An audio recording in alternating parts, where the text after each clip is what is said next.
Hello students, कल हम लोगों ने कॉल बाय वैल्यू और कॉल बाय रेफरेंस की प्रोग्रामिंग करी थी।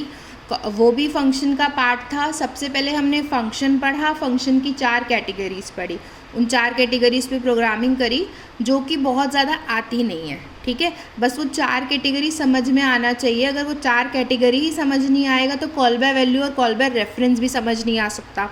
तो कॉल बाय वैल्यू और कॉल बाय रेफरेंस बहुत इंपॉर्टेंट है, उसमें वो स्वैपिंग वाला प्रोग्राम। ठीक है, दूसरी चीज़ आती है जो फंक्शन के ऊपर ही दूसरा कंसेप्ट है, दैट कंसेप्ट इज़ रिकर्जन।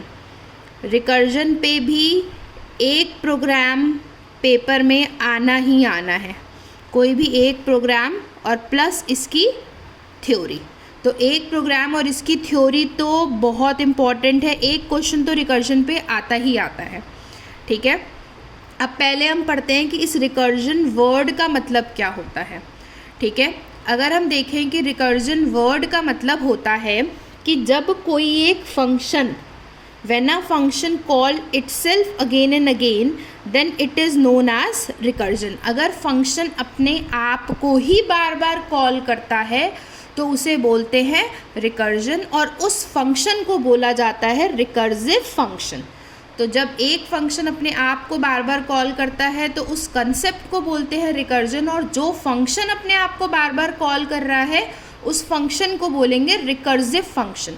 जैसे कि मान लीजिए मेरे पास एक ए नाम का फंक्शन था, इस ए नाम के फंक्शन में ये अपने आप को ही ए के अंदर ही ए कॉल हो रहा है, तो this A is what recursive function, क्योंकि इसमें रिकर्जन हो रहा है और इस कंसेप्ट को बोलते हैं रिकर्जन और इस फंक्शन को बोलेंगे रिकर्सिव फंक्शन।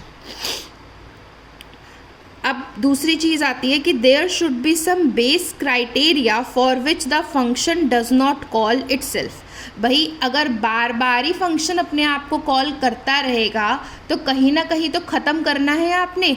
तो ख़त्म करने के लिए कि जहाँ पर फंक्शन अपने आप को कॉल करना बंद करेगा, जैसे आप ये देखो कि ये फंक्शन था, इसने ए को कॉल किया, फिर ये ए पे पहुंच गया, फिर इसने ए को कॉल किया, फिर ये ए पे पहुंच गया, फिर इसने ए को कॉल किया, फिर ये ए पे पहुंच गया, फिर कॉल किया, फिर ये ए पे पहुंच गया, बार बार अपने आप को कॉल किए जा रहा है। तो इसका मतलब कहीं ना कहीं तो स्टॉप करोगे, तो स्टॉप करने के लिए एक बेस क्राइटेरिया होना चाहिए, तो ये इम्पॉर्टेंट होता है। ठीक है, तो रिकर्जन की एक दूसरी डेफिनेशन भी कही जा सकती है कि recursion is the process of define something in terms of itself. मतलब रिकर्जन में एक ऐसा प्रोसेस है जिसमें आप अपने आप को डिफाइन करते हो, define something in terms of itself, मतलब अपने आप को अपने आप में ही डिफाइन करते हो। तो ए की डेफिनेशन में ए आ रहा है, ए को डिफाइन कर रहा है ए में खुद, तो अपने आप में जब कोई चीज़ डिफाइन होती है तो उस कंसेप्ट को बोलते हैं recursion, define something in terms of itself. Clear? Recursion में अब आप मुझे एक बात बताओ, रिकर्जन में फंक्शन तो यूज़ होगा ही होगा, क्योंकि रिकर्जन की डेफिनेशन क्या कहती है कि एक फंक्शन जब अपने आप को कॉल करता है तो उसे रिकर्जन कहते हैं।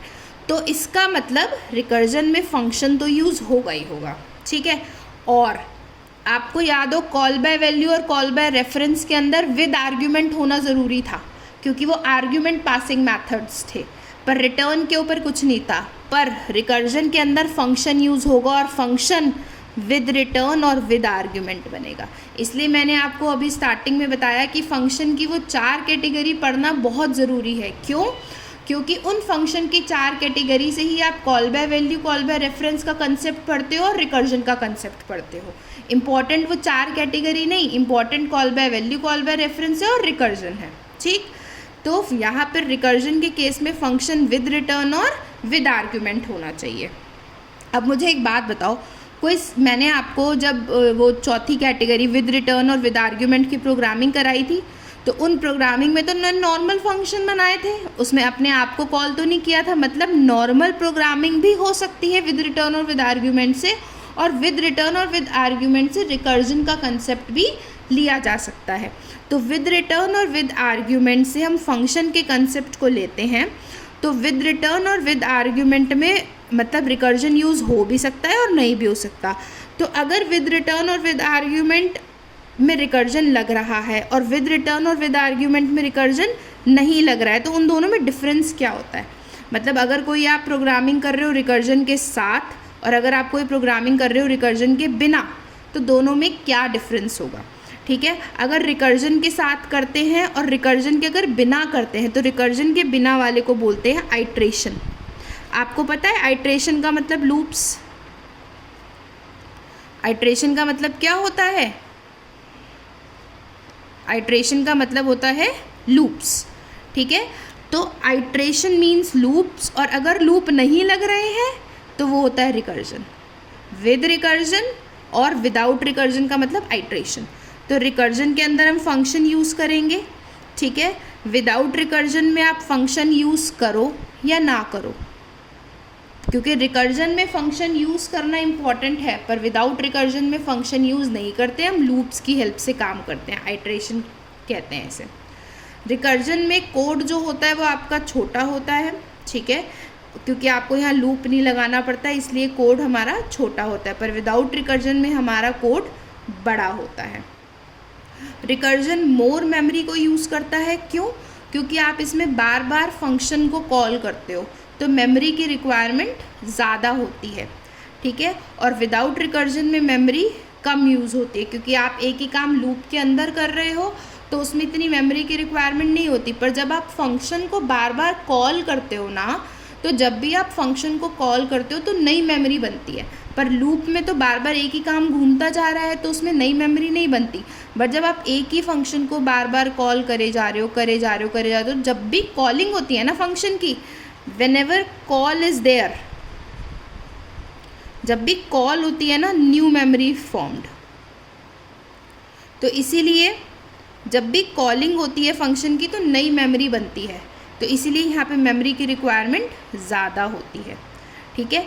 और जब भी एक फंक्शन, जैसे इसने अपने आप को कॉल किया, तो ए ने अगर ए को कॉल किया है, तो जब पहले ए के लिए कॉलिंग हुई थी तो मेमोरी बनी थी, फिर ए ने फिर ए को कॉल किया, फिर मेमोरी क्रिएट हुई। तो ये जो मेमोरी बनती है ना, ये बनती है स्टैक में। रिकर्जन के कंसेप्ट में स्टैक का कंसेप्ट आता है, स्टैक। प्लीज़ ये वही लोग बात सुने जिनको पहले से प्रोग्रामिंग आती है, जिनको नहीं आती है वो ज़्यादा इस चीज़ पे ध्यान मत दें, क्योंकि इस चीज़ का बहुत ज़्यादा कंसेप्ट नहीं है। मैं छोटी सी बस 1-2 जगह ये वर्ड यूज़ करूँगी, ठीक है। तो अगर हम बात करें, हमारा रिकर्जन जो होता है वो स्लो होता है, क्यों? Due to overhead of stack. मैंने अभी आपको बताया कि स्टैक क्या होता है। जैसे आप ये कंसिडर करो कि आपके घर में सामान रखने के लिए कुछ टोकरियाँ होती हैं, बास्केट्स। कुछ बास्केट स्क्वायर शेप की होती है, कुछ बास्केट सर्कल शेप की होती है, कुछ रेक्टेंगुलर शेप की होती है। तो हर किसी की बास्केट की शेप अलग अलग होती है, सामान रखने का तरीका अलग अलग होता है। ऐसे ही हमारे कंप्यूटर में क्या होता है कि कुछ सामान रखा जाता है, मतलब डेटा रखा जाता है। तो कुछ डेटा रखने के लिए तो स्क्वायर शेप के होते हैं, कुछ डेटा रखने के लिए सर्कल शेप के होते हैं। तो ऐसे ही कुछ डेटा रखने के लिए कुछ अलग होता है। तो एक चीज़ होती है स्टैक, जिसमें कुछ डेटा रखा जाता है, एक चीज़ होती है हीप, जिसमें कुछ डेटा रखा जाता है। तो हमारा रिकर्जन का जो डेटा रखा जाता है वो रखा जाता है स्टैक में। स्टैक क्या हो गया? एक तरीके से डेटा रखने की जगह। तो रिकर्जन में जो डेटा रखने की जगह होती है वो स्टैक में होती है। तो पर स्टैक में रखना थोड़ा मुश्किल होता है, स्टैक के लिए ओवरहेड लगता है, मतलब एक्स्ट्रा एफर्ट लगते हैं, ठीक है। Overhead means